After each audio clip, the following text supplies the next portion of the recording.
But the next one up is Kevin Holland taking on Michael Venom Page.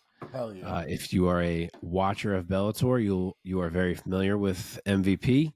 He is finally making the switch over to the UFC. It's a little bit late in his career, unfortunately.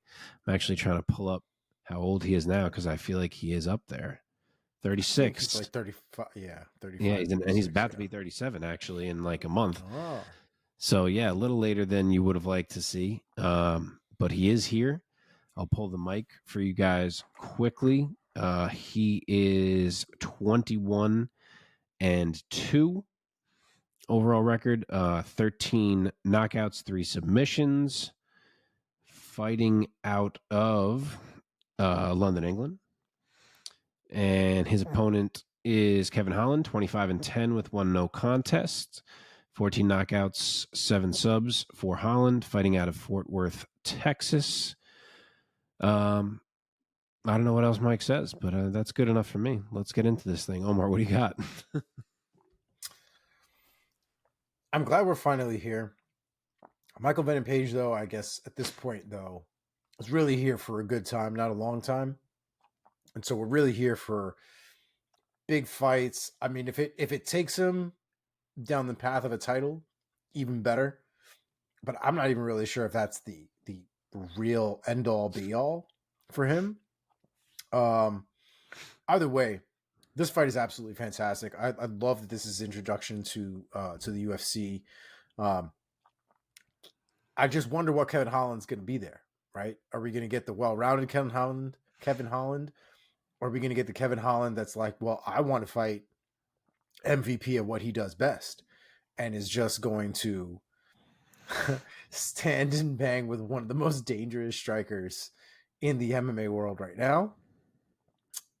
I don't know, man. I would like to think Kevin Holland learned his lesson doing that shit against Wonder Boy, but it's Kevin Holland, so it's very possible that he did not. And there's there's a little bit of a I would imagine of a want from just a striker's perspective to see how you match up to Michael Venom Page. So I think we might see some fireworks out there, man. I think this might get a little wild. But I do think that if Kevin Holland plays into Michael Venom Page's game, I think he's going to win a big prize in the form of a fist. So I'm going to go with Michael Venom Page here, man. I think he can get it done. I think there's going to be a lot of movement. I don't see Michael Venom Page necessarily sitting down on a lot of these shots that's really going to make Kevin Holland go to sleep. But I do think there's going to be a lot of countering, a lot of timing and distance on Michael Venom Page's side. So I'm going to go with MVP here by unanimous decision. All right, very tight on this fight. The favorite is Kevin Holland. He's minus 135. MVP is plus 110.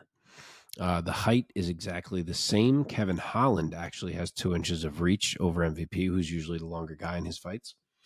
I no longer enjoy picking Kevin Holland fights because it's not fair. Like, there's really no point, because there's one Kevin Holland who actually uses all the tools that he has, and there's another Kevin Holland that actively decides not to do that.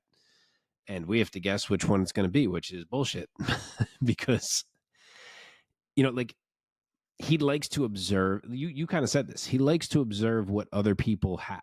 Like, he just gets a kick out of fighting and being in there with the other guy, and he almost like wants to see all the things that guy is capable of. So he doesn't want to do something that's going to make the guy struggle, because then he doesn't get to see the cool things that guy can do. Like, it's a very unique way that he approaches these fights. Like, he would fight a pro boxer and be like, oh, in MMA, and be like, all right, cool. Like, let me see them hands, and never even consider going for a takedown.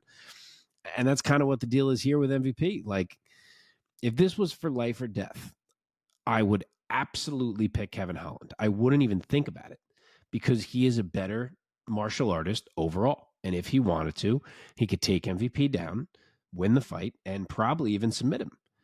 But I can't trust that he's actually going to try to do that. And striking with MVP is fucking awful. It's awful.